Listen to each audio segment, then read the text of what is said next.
Et on s'intéresse ce soir à la résistance des journalistes russes. Le prix Nobel de la paix, Dmitri Muratov, a décidé de donner sa médaille aux réfugiés ukrainiens et aux blessés de guerre. Zana Agalakova, de son côté, a démissionné de la télévision publique russe. Vous entendrez son témoignage. Elle a tenu une conférence de presse ce matin au siège de Reporters sans frontières à Paris. Christophe Deloire est avec nous. Bonsoir. Bonsoir. Vous êtes le secrétaire général de RSF. En direct de Moscou, notre correspondant Julien Colling. Comme nos téléspectateurs sont habitués désormais, je le précise, vous ne pouvez pas prononcer les mots de guerre et d'invasion sous peine de poursuite et d'emprisonnement. Alors, Julien, vous avez rencontré Dmitri Muratov, dont je parlais à l'instant, et pour cause, avant-hier sur TV5 Monde, on a pu voir votre reportage sur son journal, dont il est le rédacteur en chef, Novaya Gazeta. Est-ce qu'on parle de son geste qu'on a appris aujourd'hui, de vouloir, pour être précis, vendre cette médaille et que les fonds aillent aux réfugiés et aux blessés de guerre? Est-ce qu'on en parle de ça à Moscou? On en parle, mais c'est toujours pareil, on en parle surtout sur les canaux Telegram ou sur les sites web de médias indépendants. C'est toujours pareil, c'est un peu cette bulle, si vous voulez, d'informations encore libres et indépendantes faites par des journalistes russes, mais qui malheureusement se rétrécit à vue d'œil, sachant que tous les sites désormais sont bloqués officiellement en Russie, qu'il faut utiliser un VPN pour y accéder, et que donc la plupart des Russes qui sont un petit peu plus connectés ou qui ont envie d'avoir une information différente sur ce qui se passe réellement en Ukraine ont accès sur les canaux Telegram, mais ce n'est pas la majorité des Russes, il faut le préciser une fois de plus. Et donc, bien sûr, ce geste a été reconnu, mais c'est plutôt à portée symbolique, si vous voulez. C'est pas sûr que ça change grand-chose pour le paysage des médias en Russie pour l'instant. Symbolique, dit Julien. Christophe Deloire, quel est le mot qui vous vient à l'esprit en voyant cette initiative de Dmitri Muratov? Digne de lui, courageux. Il est prix Nobel de la paix, ça n'est pas pour rien. Novaya Gazeta, c'est un journal martyr dont de nombreux journalistes ont été assassinés. C'est le journal d'Anna Politkovskaya. Et là, il tente de résister. Pour combien de temps malheureusement, c'est la question, difficile de le dire. J'allais presque vous dire, c'est presque même étonnant que Vladimir Poutine n'envoie pas ses policiers dans les locaux de Novaya Gazeta. Pourquoi? Parce que c'est un journal tellement symbolique que pour lui, c'est quelque chose à ne pas Je franchir. serais bien en peine de vous prédire ce qui va se passer. Qui aurait imaginé qu'il y aurait une telle fermeture aussi abrupte, avec des fermetures notamment de médias comme la radio Écho de Moscou, la télévision Dozhd, qui aurait imaginé qu'il y aurait une telle vague d'immigration, même si avant même l'attaque en Russie, des journalistes disaient on a besoin de partir, il faut fuir, la situation est en train de se tendre. Mais Poutine va tellement loin dans la répression que pour les jours prochains, on ne sait pas. Et quant à interpréter les raisons ou la manière de penser de Poutine, il faudrait pour cela des journalistes qui puissent enquêter sur les Kremlins. Et malheureusement, c'est devenu dangereux. Julien Colling, justement, avec Christophe Deloire, on se demandait tout à l'heure s'il restait encore, la question peut surprendre, mais encore des correspondants de la presse européenne, notamment chez vous à Moscou.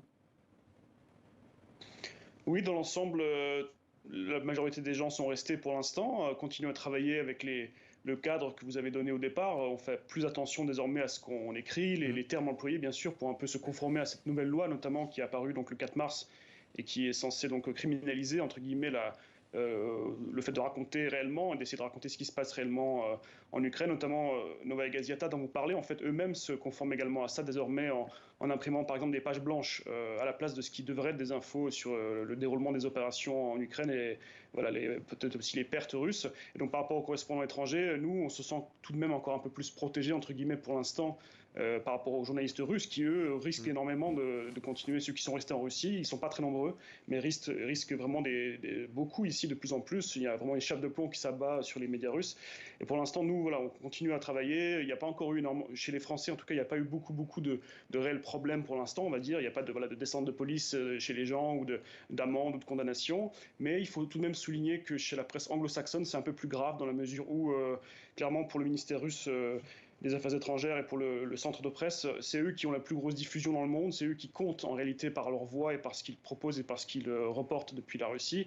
Et donc on voit que la BBC notamment, qui a une force de frappe extrêmement importante, a été beaucoup plus embêtée que nous. Il y a une correspondante très connue ici, Sarah Rainsford, qui a été vraiment dégagée de Russie, manu militari en septembre dernier, qui a été interdite de territoire à vie par le FSB.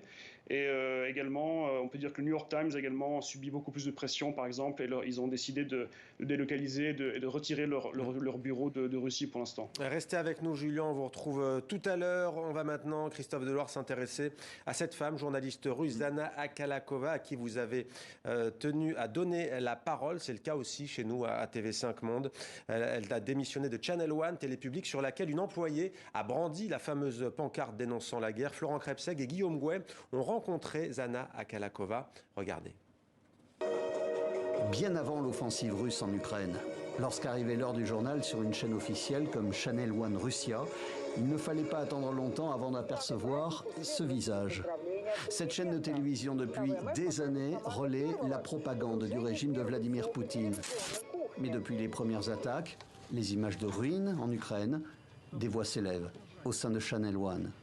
Des employés comme Marina Ovsianikova scandent ou écrivent, en gros, leur opposition au mot interdit, la guerre. L'une de ses consoeurs au sein de Channel One a elle aussi annoncé qu'elle arrêtait de relayer la propagande du Kremlin. Yana Akalakova. Elle a été la présentatrice du journal de la chaîne, puis la correspondante à New York et à Paris, où elle demeure.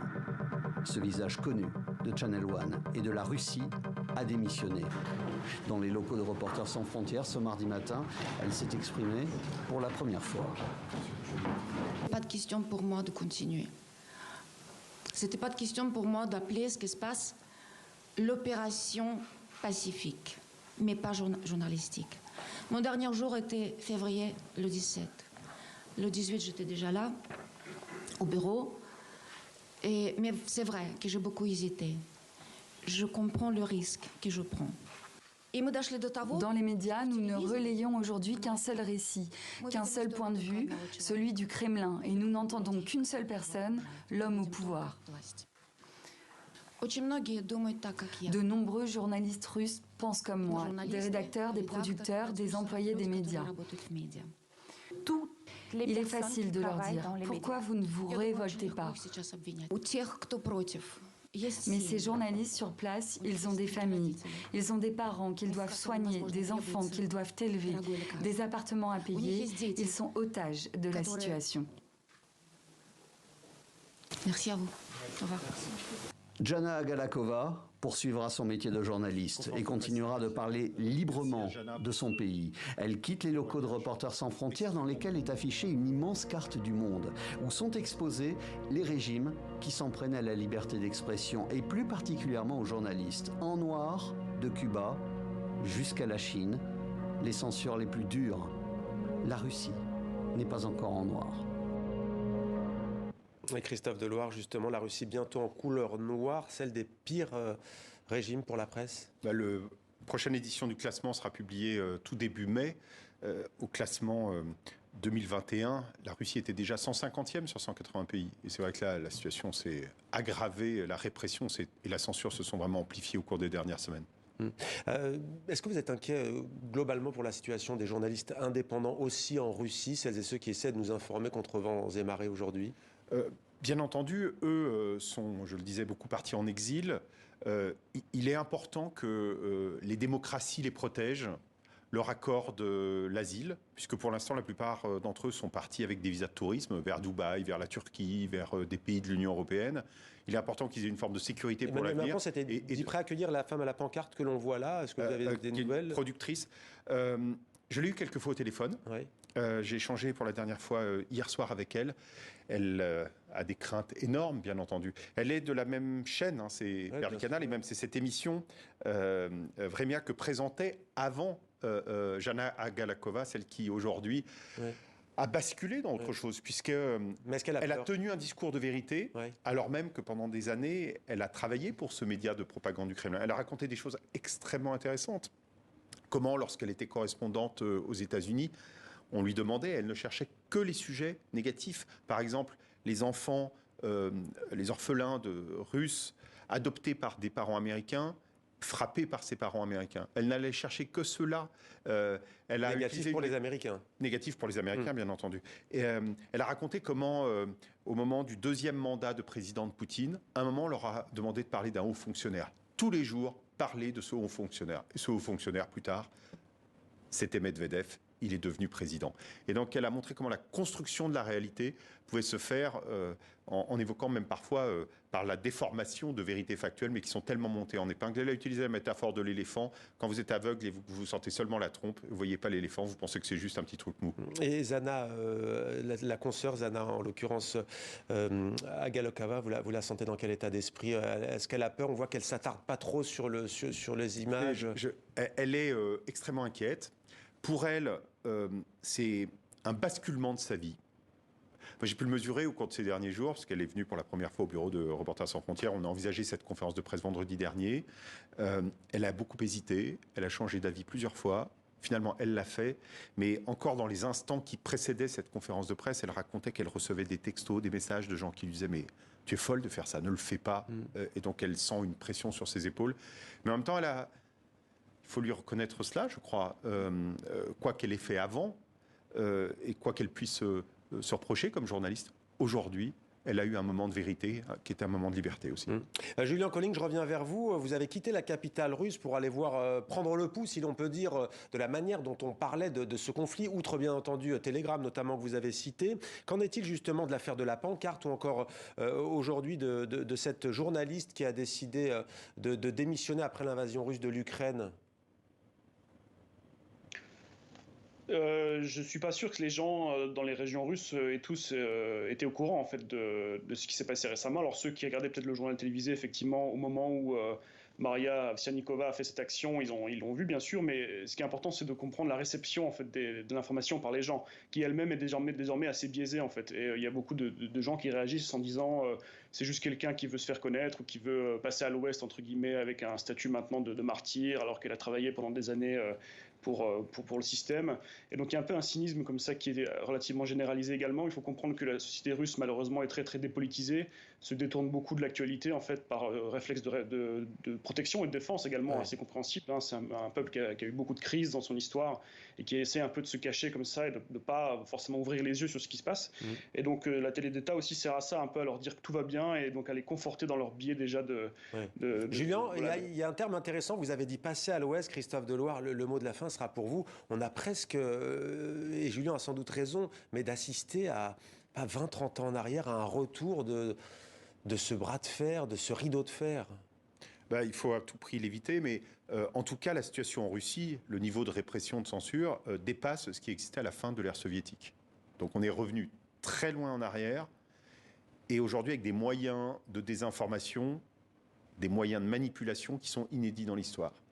Et cette guerre de l'information, qui a d'abord été menée, on devrait d'ailleurs dire guerre de la propagande. Moi, je pense qu'il faut arrêter avec ce mot de guerre de l'information, parce que c'est une guerre de la propagande, qui a d'abord visé le peuple russe et qui a aussi visé à fragiliser les démocraties. Et là-dessus, les démocraties ont besoin de se défendre.